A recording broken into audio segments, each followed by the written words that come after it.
Uh, saya ada cerita ketika masuk surga.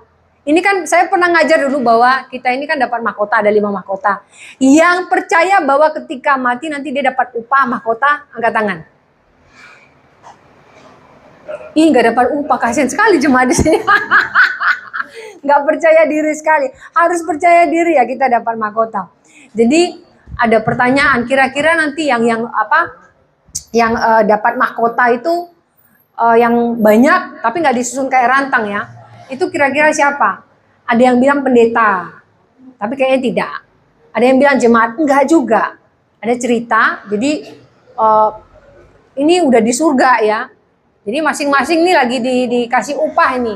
Jadi penghakiman itu berbeda ya, penghakiman dosa berbeda dengan waktu pas memberikan upah. Jadi saya tidak mengajar hari ini, tetapi ada 2 macam penghakiman. Yang pertama adalah memang dihakimi dosanya. Yang kedua penghakiman yang dikasih upahnya. Nah, waktu pas ada tukang sayur, tiba-tiba kok upahnya lebih banyak. Upahnya lebih banyak, udah dapat mahkota, terus kemudian dia dapat tempat yang istimewa gitu ya. Diumpamakan seakan-akan dia ini dapat mobil, dapat rumah gitu. Kemudian itu tukang sayur. Kemudian ada tukang bakso. Tukang bakso juga dapat yang sama. Terus ditanya nih sama pendeta, kenapa tukang sayur dan tukang bakso dapat upah yang besar? Petrus bilang begini, soalnya tukang sayur dan tukang bakso itu suka nolong tetangga, jadi boleh ngutang. Nah, jadi kalau ngutang tidak dikasih bunganya. Jadi tetap boleh ngutang gitu. Wah, orang baik berarti. Tiba-tiba ada supir taksi, supir bus. Supir bus dapatnya kok lebih banyak, 3 kali lipat dari tukang sayur dan tukang bakso. Pendetanya bilang, waduh, supir bus aja dapatnya banyak, apalagi saya pendeta. Pas pendeta dapatnya cuma 1 aja, cuma 1 mahkota kemuliaan, gak dapat apa-apa. Dia bilang, saya sudah pelayanan 25 tahun Pak Pet. Kok dapatnya cuma mahkota aja, yang lain dapat mobil, dapat rumah. Kok apalagi supir bus itu, supir busnya kok dapatnya banyak, lebih banyak dari tukang sayur. Pak Petrus bilang begini, jadi waktu Anda khotbah semua tidur. Jadi Anda dapatnya cuma mahkota kemuliaan. Waktu supir bus, bawa bus, semua orang di bus berdoa. Jadi setiap kali dia kerja banyak orang berdoa. Berarti yang dapat upah yang banyak supir bus. Di sini ada supir bus, nggak usah supir bus. Kalau Anda bonceng istri sengaja gini-gini biar istri berdoa dari belakang ya. Jadi Anda akan mendapatkan upah yang lebih banyak di surga. Tapi jangan mencelakakan diri, nanti lebih cepat ke surganya. Karena nanti seperti anak sekolah. Siapa yang mau masuk surga angkat tangan? Mau sekarang Bu, apa besok? Anak sekolah ini gak mau angkat tangan. Loh kenapa? Loh mau sekarang apa besok? Ya maksudnya, sekarang? Oh, udah disiapkan tempat. Jangan ya, belum waktunya. Tunggu waktunya saja. Nah hari ini saya mau bicara tentang pertobatan. Karena ini kan sudah akhir tahun. Biasanya kalau akhir tahun, ini orang bilang resolusi tahun depan. Ada yang resolusi tahun depan mau kurus. Betul toh? Ada yang mau kurus di sini? Ya, bagus. Jangan mau kurus-kurus. Soalnya kalau kurus di sini kan katanya Kediri itu kota angin ya. Kalau terlalu kurus nanti kena angin. Ya, kasihan Anda nanti. Ada yang mau kurus terus resolusi tahun depan buat yang jomblo mau menikah. Tuh ya. Terus resolusi yang belum punya anak katanya mau punya anak. Resolusi yang belum punya rumah katanya mau cicil rumah, banyak resolusinya. Tapi jarang sekali resolusi ini bicara tentang sesuatu yang baru di tahun depan, perubahan. Nah, saya mau bicara pertobatan hari ini. Biasanya ada yang tahu nggak pertobatan itu apa sih? Ada yang bisa jawab pertobatan itu apa? Banyak yang mengatakan bahwa pertobatan itu ketika menyesal. Ya toh? Menyesal, aku menikah menyesal sama istriku. Itu bukan pertobatan. Itu Anda mau berdosa. Ya, biasanya itu kata ketika mengatakan maaf, itu namanya pertobatan atau menyesal. Biasanya begitu ya, orang-orang memahami pertobatan adalah sesuatu perasaan yang merasa menyesal atau dia merasa minta maaf dengan perbuatan yang dia lakukan. Nah, makna sesungguhnya ketika kita baca Alkitab bukan menyesal. Tapi dalam bahasa Ibrani itu bahasanya itu teshuva. teshuva ini artinya kembali. Makanya ketika kita baca bahasa Indonesia, cari Alkitab bahasa Indonesia tulisan bertobat, bertobat, bertobat. Di bahasa Inggris itu diterjemahkan return, kembali. Jadi ketika ngomong bertobat itu namanya kembali. Biasanya kalau Bapak Ibu pergi kerja kembali ke rumah butuh waktu tidak? Ya dong. Masa kerja langsung di sebelah rumah? Ada yang begitu? Ya, tentu ada yang namanya kembali. Ketika kembali itu ada perjalanan. Jadi pertobatan ini namanya kembali. Jadi secara sadar kembali kepada Tuhan itu namanya bertobat. Secara sadar kembali kepada Tuhan dari jalan yang tidak benar ke jalan yang benar, itu teshuva. Jadi bukan menyesal. Kalau menyesal gini loh, Anda berdosa nih di sini, Anda menyesal, tapi Anda tidak kembali kepada Tuhan, itu bukan pertobatan. Pertobatan ini namanya teshuva, itu kembali. Jadi semua di dalam bahasa Inggris itu diterjemahkan kembali. Di Indonesia diterjemahkan bertobat. Nah, Anda tahu cerita tentang Yusuf? Tahu ya? Yusuf yang di gua singa bukan? Oh bukannya. Yusuf yang di mana itu? Yang dimakan ikan? Hah? Wah ya betul Ibu ya. Yang dibuang ke sumur. Nah yang waktu Yusuf dibuang ke sumur itu kan saudara-saudaranya yang melakukan. Dalam proses ketika Yusuf sudah dibuang, saudara-saudaranya menyesal tidak? Menyesal. Mereka menyesal, apalagi yang Ruben ya. Sampai dia bilang jangan ngomong ke bapak katanya gitu. Nah, tetapi proses penyesalan itu apakah mereka pada saat itu disebut bertobat? Karena menyesal, ketika menyesal hanya pada waktu itu. Tapi proses yang mereka alami adalah pertobatan. Pertobatannya terbukti setelah Yusuf itu sudah jadi pemimpin. Apa yang mereka lakukan? Nah, waktu pas Yusuf pura-pura ya waktu itu ya jadi orang Mesir, dia mau menahan siapa? Benyamin. Apa yang dilakukan oleh kakak-kakaknya? Mereka tidak mau meninggalkan Benyamin. Nah, proses itu yang disebut dengan teshuva. Mereka bertobat tapi butuh proses. Kita akan bahas hari ini perjalanan untuk kembali kepada Tuhan. Saya baca dulu beberapa ayat ya. Dalam Ayub 22 ayat 23. Ayub 22 ayat 23 ada di situ perkataan apabila engkau bertobat. Di dalam Ayub, apabila engkau bertobat. Nah, itu dalam bahasa Ibrani-nya syub, teshuva tadi syub, itu artinya kembali. Apabila engkau kembali, itu di dalam Ayub 22 ayat 23. Kemudian di dalam Yesaya 10 ayat 22. Yesaya 10 ayat 22. Bla bla bla bla, sisa Yakub akan bertobat. Pakai kata bertobat itu. Di dalam bahasa Inggris dipakai will return, akan kembali. Jadi pertobatannya dia kembali. Pakai kata should juga dari teshuva tadi itu. Yang terakhir ya, saya ada banyak sebenarnya. Yesaya 30 ayat 15. Yesaya 30 ayat 15 dipakai kata dengan bertobat. Dengan bertobat dalam bahasa Inggrisnya in returning, kembali dalam dia kembali kepada Tuhan, itu syubah. Jadi semua bicara pertobatan itu kembali. Nah, proses kembali ini ada 3 hal yang akan kita bahas hari ini. Pertama, ketika bicara pertobatan, itu ada namanya proses. Yang pertama adalah proses. Bertobat itu proses, bukan sesuatu yang instan. Makanya ketika seseorang berbuat salah, jangan berharap hari ini ada pertobatan.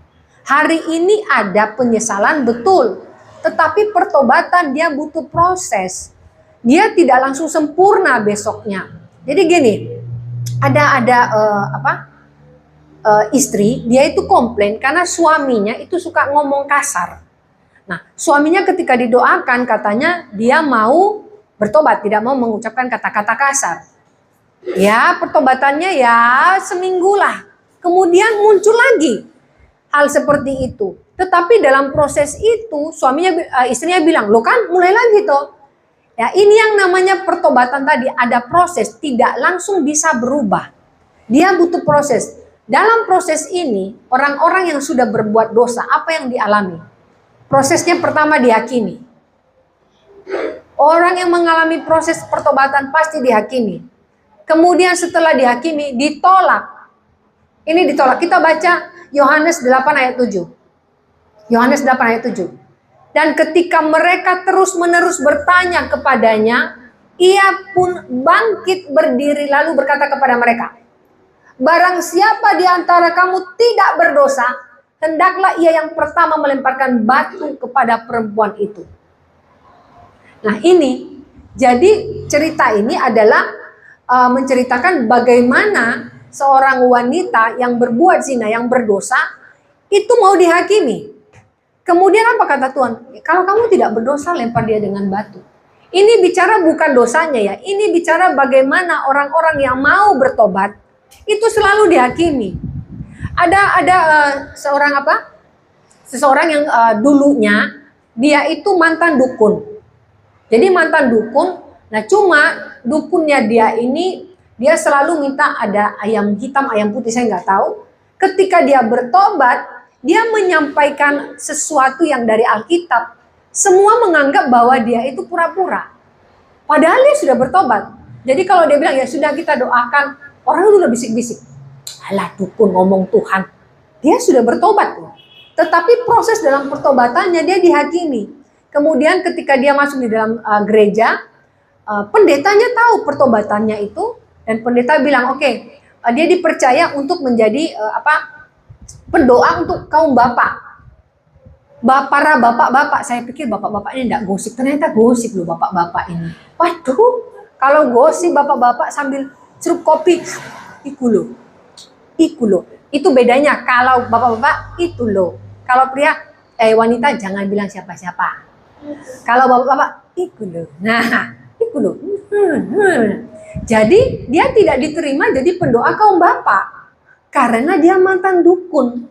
Nah, setelah dicari tahu ternyata para bapak-bapak ini merasa marah dengan dukun ini karena rata-rata yang jadi kliennya dulu para istri-istri. Nah, ini mereka curiga jangan-jangan dukun ini juga dulu bukan hanya dukun macam-macam gitu. Jadi dia tidak dipercaya. Dia dihakimi, kemudian dia ditolak. Hari ini ketika kita dalam pertobatan, ada banyak orang yang tidak bisa menerima kita. Masa lalu kita tidak sempurna loh. Siapa yang masa lalunya ini luar biasa sampai sempurna gitu? Gak ada. Kalau kita saling menghakimi, cari-cari di belakang apa yang terjadi di belakang kita, tidak ada yang sempurna. Bahkan hingga hari ini kita tidak ada yang sempurna. Justru dalam pertobatan ini proses kita terus ada. Sampai Tuhan Yesus datang. Tidak berhenti loh ya. Jangan katakan pertobatan itu setelah hari ini saya sudah tidak berdosa, selesai. Tidak. Pertobatan itu proses sampai Tuhan Yesus datang. Dihakimi, ditolak. Sekarang Anda mau tidak ketika Anda bertobat tiba-tiba Anda dihakimi? Itu proses loh. Anda ditolak, itu proses. Paulus yang dulunya Saulus ya, ketika dia bertobat, orang-orang Yahudi malah takut sama dia. Jangan-jangan dia nanti bunuh kita. Padahal dia sudah menyampaikan firman loh. Nah, apalagi kalau ada pendeta itu, dia pakai tato. Tatonya banyak. Tapi dia punya tato itu sebelum dia jadi pendeta. Jadi dia selalu pakai lengan panjang. Suatu kali dia itu kedatangan jemaat di rumahnya tiba-tiba. Pas dia pakai singlet. Jemaatnya melihat dia bertato, dia buru-buru pakai baju. Kemudian jemaatnya bilang, oh enggak Pak, cuma numpang lewat, terus pergi. Tersebarlah gosip kalau pendetanya itu orang jahat, narkoba. Pendetanya bingung, sejak kapan saya narkoba? Dia tidak pernah narkoba seumur hidupnya. Dia memang punya tato. Tapi itu tatonya sebelum dia bertobat. Termasuk di satu tempat, waktu itu, hanya memang saya sarankan, kalau bisa ketika dia pelayanan, dia wanita, dia jadi singer, dia ada tato. Saya bilang kalau nyanyi mungkin Anda pakai ini saja, lengan panjang. Bukan ini, karena di gereja ini ada orang-orang antik yang suka menghakimi. Apalagi ketika yang punya tato perempuan. Betul ya? Kalau yang punya tato laki-laki, ya biasa-biasalah. Kalau perempuan punya tato, wah, ibu-ibu yang tadinya mau nyanyi, bukan nyanyi dalam hatinya, tatonya itu kapan tuh, sama siapa itu, gimana itu. Jadi sudah di dalam hatinya tuh macam-macam tuh. Macam-macam. Saya pernah keluar dari gereja. Langsung saya ditanya, dipikir saya dukun. Bu, kira-kira yang tato tadi itu berzina nggak Bu? Hah? Yang mana? Loh, itu tadi singer itu. Loh, maksudnya berzina? Rata-rata yang punya tato itu berzina Bu. Saya bilang, ampun keluar dari gereja. Dia sudah menghakimi orang yang punya tato berzina. Belum tentu. Tetapi itu tadi orang yang sudah bertobat selalu dihakimi. Kemudian keberadaannya ditolak. Hari ini Anda punya masa lalu. Orang menolak Anda, orang menghakimi Anda. Saya katakan Tuhan tidak pernah melihat apa yang pernah Anda lakukan, tetapi apa yang akan Anda lakukan hari ini bersama dengan Tuhan. Itu yang penting. Jadi dosanya mau apapun dosanya, Tuhan tidak melihat itu. Hari ini kita ini maunya apa? Jadi ini, pertobatan itu harus jelas. Tapi itu proses. Ada orang bilang, saya bertobat Bu. Jadi dia itu kolesterol. Kolesterol terus berat badannya naik. Pokoknya darah tinggi, kolesterol, pokoknya semua diambil lah, diembat. Kalau orang kan ngambil berkat, kalau dia nggak ngambil penyakit. Penyakit kolesterol, darah tinggi, wes KB, wes pokoknya. Saya gitu lah, saya bertobat. Oh, bertobat gimana? Saya nggak mau makan ini, yang macam-macam. Ya, jadi dokter bilang begini, Bu, ibu ini harus bertobat, tidak boleh makan gorengan di rumah. Itu pasti kolesterol semua. Yang dia suka makan gorengan, risoles lah apa gitu. Tidak, saya tidak akan makan lagi. Nah, suatu kali dia ngomong ke pendetanya, sudah 3 bulan saya bertobat, tapi kok masih sakit ya Pak Pendeta. Saya ini harus bertobat, tapi ya sudah, tapi ya kok nggak kurus-kurus, kolesterolnya masih ada. Emang dokter bilang apa? Kata dokter nggak boleh makan gorengan di rumah. Saya sudah bertobat. Terus makan apa? Oh ya, tapi saya makan gorengan di luar, di rumah tidak. Jadi di rumah saya sudah bertobat, saya nggak makan gorengan di rumah. Maksudnya jangan makan gorengan. Nah, kadang orang begitu juga. Di rumah saya sudah tidak maki-maki istri saya. Di rumah saya sudah tidak berlaku kasar dengan istri saya. Tapi di luar kan nggak apa-apa. Nggak bisa. Pertobatan tidak boleh hanya di satu tempat. Pertobatan seluruh hidup kita itu berubah, meskipun itu proses. Nggak makan gorengan di rumah, di luar makan gorengan. Kalau di rumah makan gorengannya 2, kalau di luar 3, soalnya beli 2 dapat 1. Ya toh? Kalau di rumah tidak bertobat, alim. Kalau di luar tidak seperti itu. Tuhan ada di mana-mana. Dia memperhatikan Anda. Pertobatan kita ada di sana. Oleh sebab itu, balik lagi tadi, dihakimi, kita harus terima itu. Tidak diterima, kita harus terima itu. Yang saya katakan pertobatan tidak hanya berlaku pada jemaat. Pendeta pun perlu pertobatan. Pertobatan yang terjadi setiap hari. Oleh sebab itu, pertobatan adalah proses. Proses tadi dalam bahasa apa? Teshuva, itu kembali. Proses kembali kepada Tuhan itu butuh waktu. Di situ nanti kita butuh proses itu, makanya di Galatia 5 ayat 22 dan 23 mengatakan setelah kita kembali dalam perjalanan itu kita berbuah. Mungkin dalam proses kembali itu pertobatan buah pertama dulu yang ada. Ada yang bisa menyebutkan buah roh di sini? Ada berapa buah roh? 9. Yang pertama kasih, kedua sukacita. Galatia 5 ayat 22 sampai 23. Mana Mbak? Di sini, biar jemaat lihat semua buahnya apa. Bukan buah mangga ya. Ini lagi musim mangga ya. Wah, saya kepengen mangga ini. Tetapi buah roh ialah, ingat ya, bukan buah-buah roh.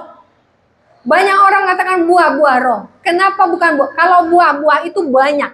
Tapi buah di dalam satu, cuma satu buahnya, isinya banyak.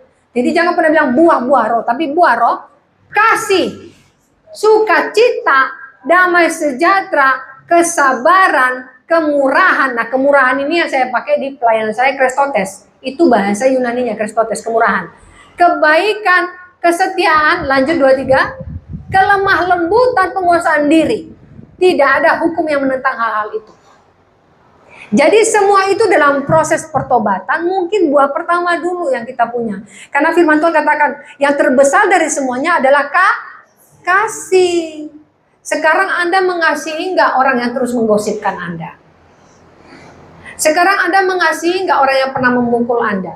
Ada pertanyaan kepada seorang istri, dia pernah dipukul sama suaminya. Setelah itu memang suaminya nggak pukul dia lagi. Tapi waktu pas 5 tahun pernikahan, wah dia itu seperti apa ya? Sudah dipukul sama suaminya kadang-kadang di depan anak-anaknya. Tetapi ketika suaminya ini bertobat, dia sudah tidak dipukul. Mengampuni itu agak sulit.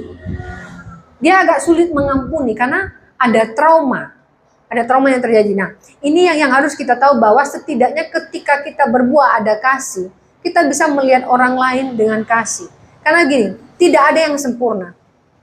Kesalahan orang ketika dibanding-bandingkan, oh dosanya lebih besar, kesalahannya lebih kecil, tidak ada.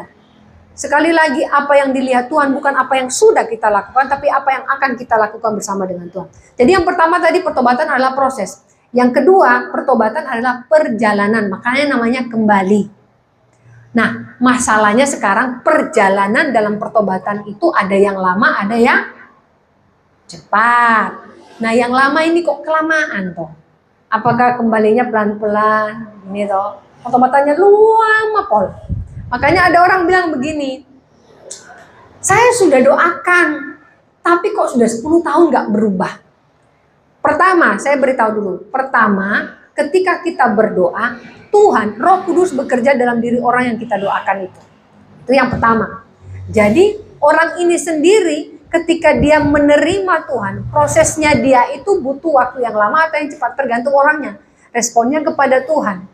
Nah, yang kedua, ini kebalikan dari itu tadi. Apa yang kita doakan keliru. Makanya banyak orang yang kecewa sama Tuhan. Karena kita selalu mendoakan orang itu berubah sesuai yang kita mau. Kita mau dia berubah supaya begini, tapi itu maunya kita, bukan maunya Tuhan. Saya mau supaya rekan saya di kantor itu ya tidak begini, tidak begitu.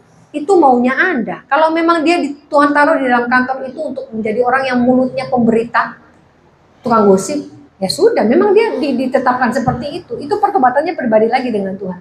Tapi terkadang kita kecewa karena kita berdoa meminta orang diubahkan sesuai yang kita mau.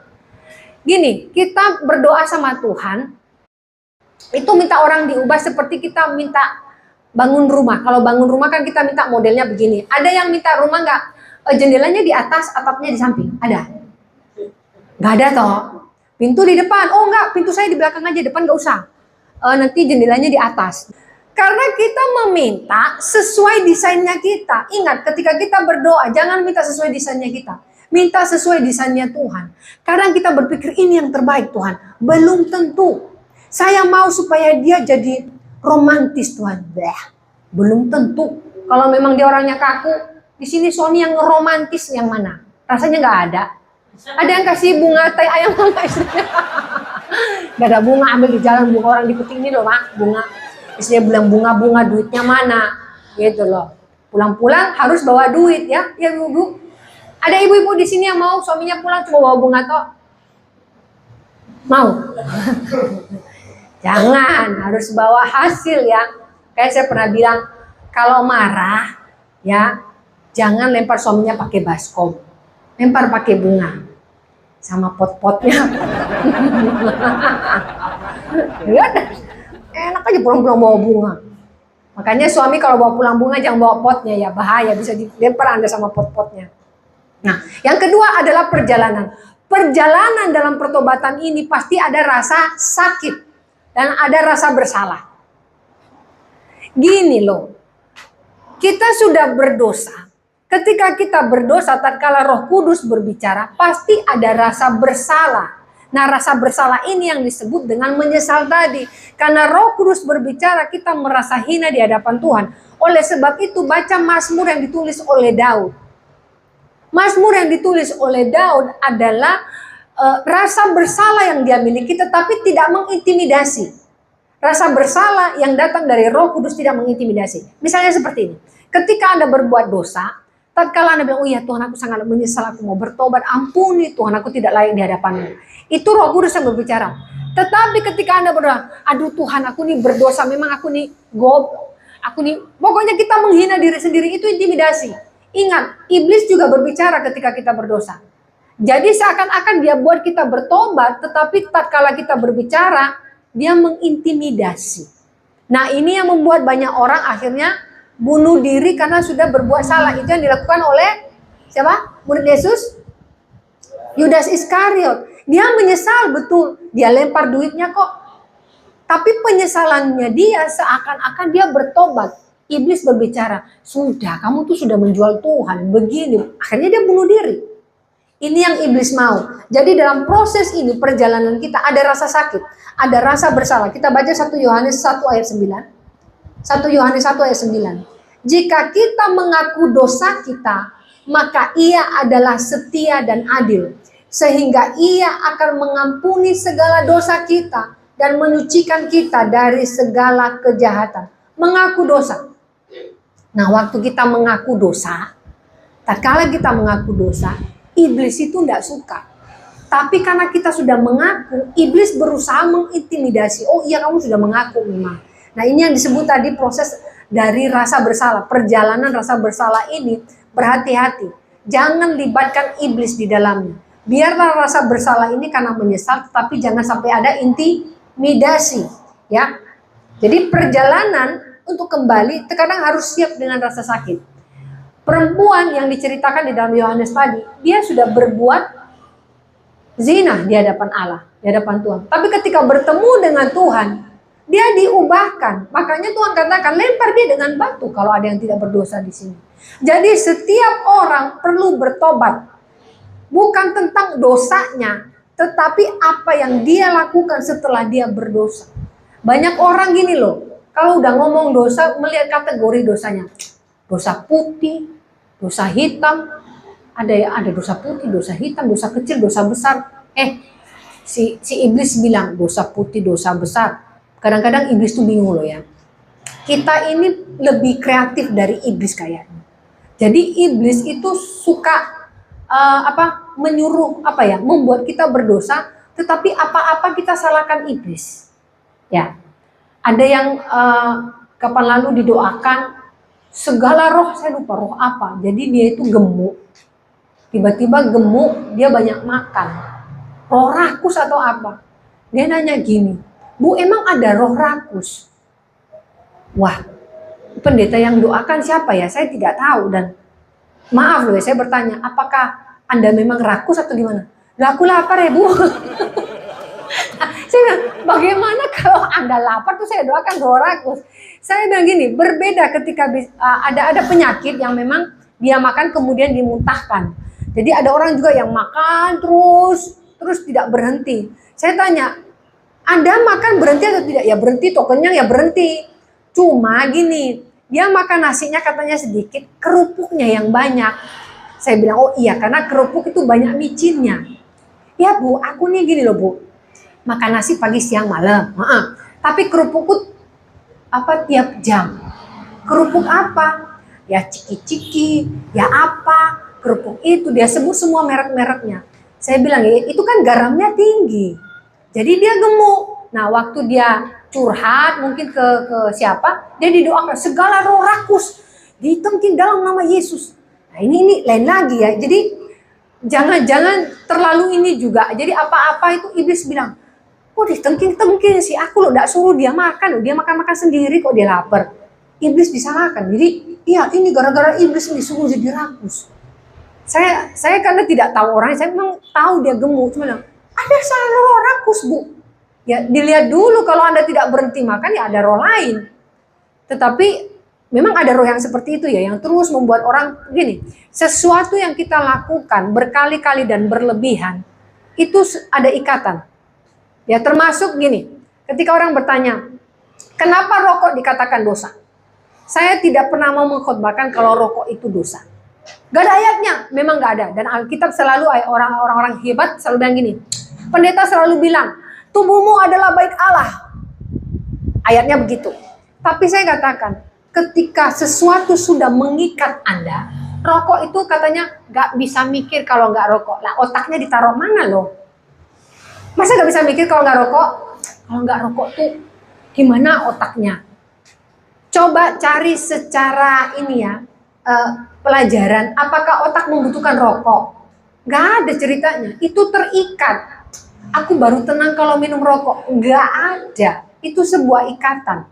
Sama seperti anak kecil, supaya gak nangis, Anda kasih handphone. Besok dia nangis, Anda kasih handphone lagi. Akhirnya dia terikat dengan handphone. Di sini yang punya anak kecil, jangan berikan handphone kepada anak Anda berkali-kali ya. Dia akan terikat dengan itu nanti. Karena tanpa handphone itu sudah, ada beberapa anak sekarang jadi tantrum, ngamuk, teriak-teriak ketika mereka tidak dikasih handphone.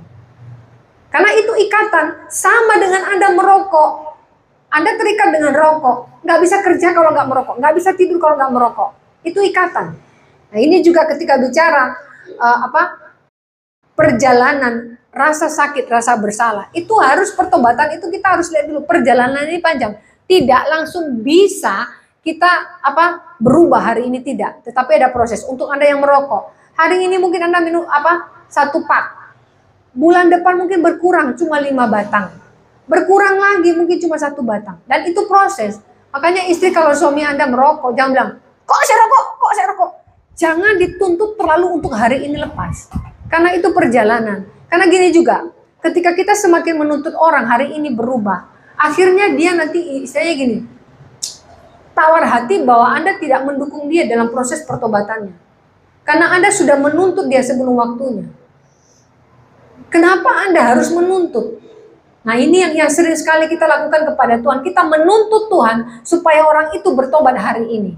Dia juga butuh proses. Karena dalam hidup Anda juga butuh proses dalam bertobat.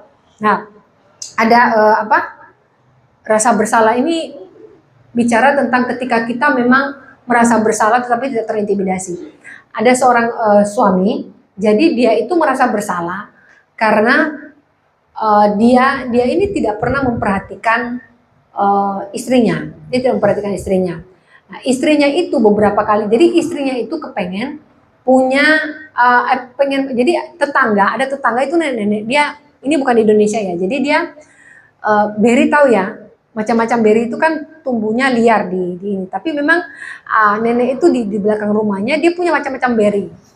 Nah, dia bilang, aku tuh pengen makan ada yang namanya blueberry, tapi blueberry hutan. Suaminya bilang, beli aja. Dia bilang, enggak, aku mau yang di hutan, rasanya lain. Kalau yang dibeli itu biasanya yang ditanam dan dipupuk. Kalau yang dari hutan tuh beda.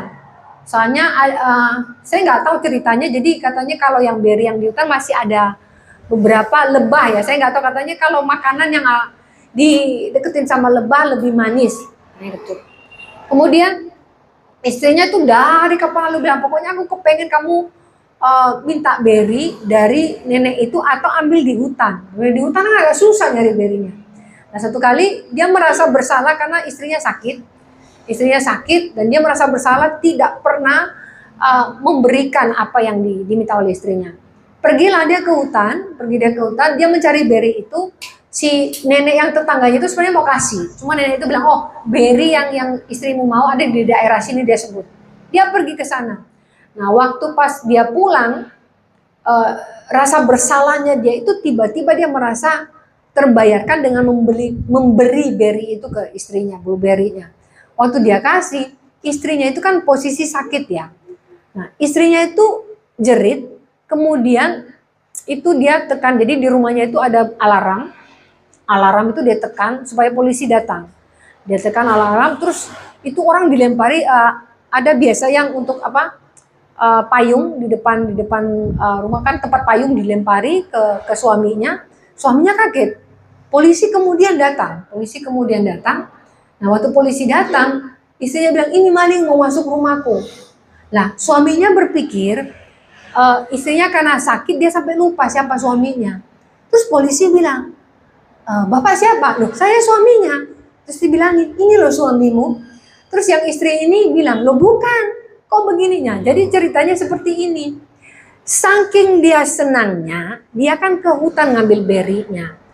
Beri itu banyak lebahnya, mukanya habis disungut sama lebah, jadi bengkak semua.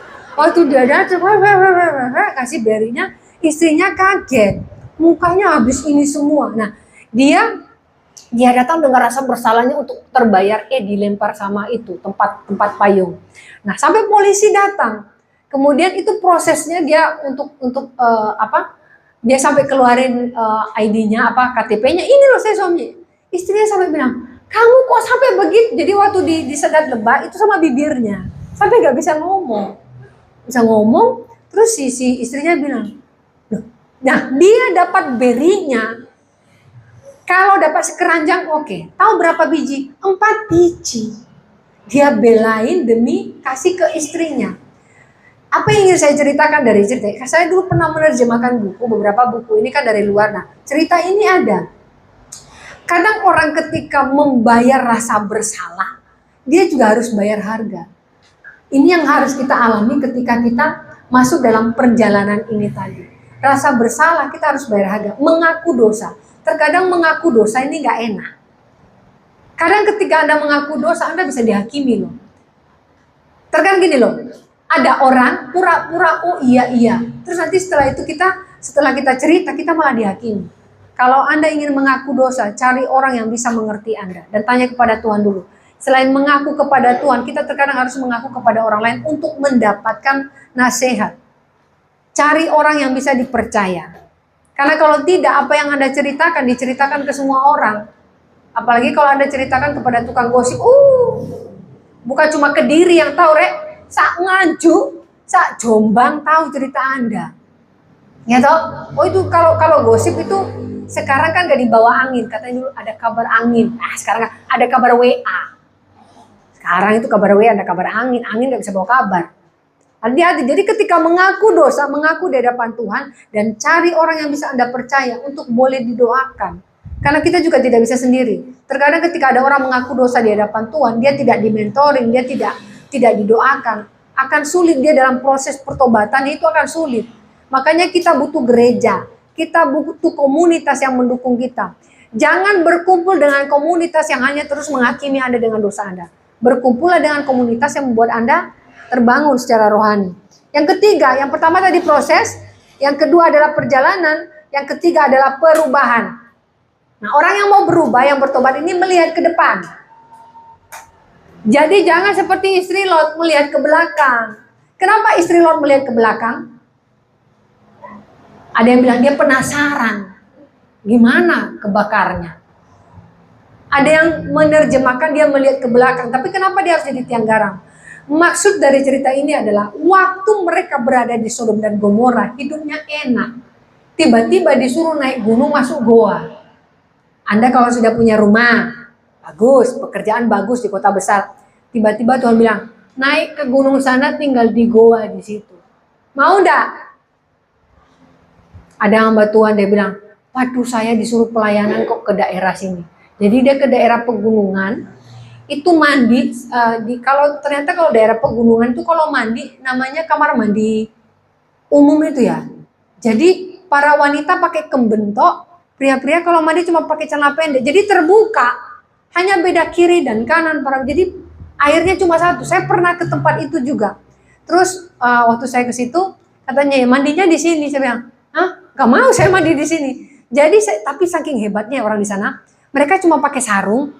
Bisa loh wanita itu ganti baju, jadi hanya pegang sarung, gak ada yang pegang sarungnya karena sudah terbiasa.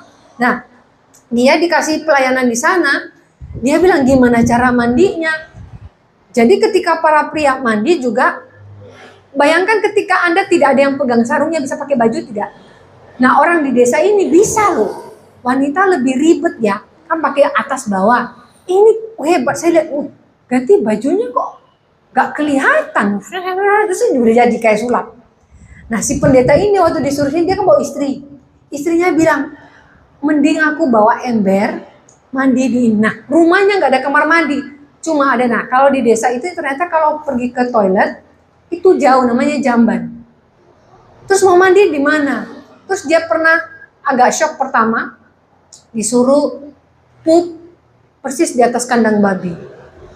Jadi babinya di bawah, suruh nya di atas, dia bilang, hah? Jadi di bawah, saya bilang, serius? Iya katanya. Jadi waktu pertama sekali pelayanan di sana, dia itu seminggu tidak pup, Bapak Ibu. Dia bilang, aduh Tuhan kenapa proses saya seperti ini? Nah terkadang ketika kita mau diubahkan oleh Tuhan, ada hal-hal yang kita tidak suka. Mereka ini setelah pelayanan, melihat pelayanan di kota, Tuhan bawa mereka masuk di dalam pelayanan desa, itu perubahan yang besar loh. Demikian juga ketika kita masuk dalam pertobatan. Bukan berarti ketika Tuhan suruh bertobat, Anda disuruh pup di atas kandang babi ya, bukan. Tapi prosesnya itu loh, melihat ke depan, apa yang akan kita lakukan bersama dengan Tuhan. Memang perjalanannya nggak enak, tapi ada perubahan. Nah sekarang hari ini ketika Anda sudah bertobat, perubahan apa yang sudah Anda alami? Saya semakin ganteng, saya semakin cakep. Bukan itu. Pertobatan itu dilihat tadi di Galatia 5 ayat 22 sampai 23. Buah ini kita miliki. Jadi ada pertobatan Daud ketika dia berbuat dosa. Nabi Nathan kan menegur. Awalnya dia tidak mau cerita ke siapa-siapa. 2 hal yang dia lakukan. Pertama, dia ambil istri orang. Kedua, dia bunuh suami orang. Apakah ini jadi contoh? Tidak. Tapi kenapa itu diceritakan? Diceritakan bagaimana Daud benar-benar bertobat di hadapan Tuhan. Dari setiap cerita di Alkitab, kenapa ada diceritakan Rahab, perempuan yang pelacur katanya. Kemudian kenapa Daud yang namanya diagung-agungkan, raja loh itu, berzina, kemudian dia membunuh suami orang. Ini bicara tentang pertobatan. Saat kembali kepada terang, menjadi pribadi yang berbeda. Hari ini pertobatan kita seperti apa? Apakah kita sudah menjadi pribadi yang berbeda? Setiap orang perlu pertobatan setiap hari. Hamba Tuhan juga demikian. Hari ini mungkin Anda tidak tahu, saya orang baik kok. Tidak. Ada pasti kelemahan yang harus kita perbaiki. Saya pribadi, saya juga punya kelemahan yang harus saya perbaiki. Tapi apakah itu bisa berubah hari ini? Tidak. Setiap orang punya kelemahan.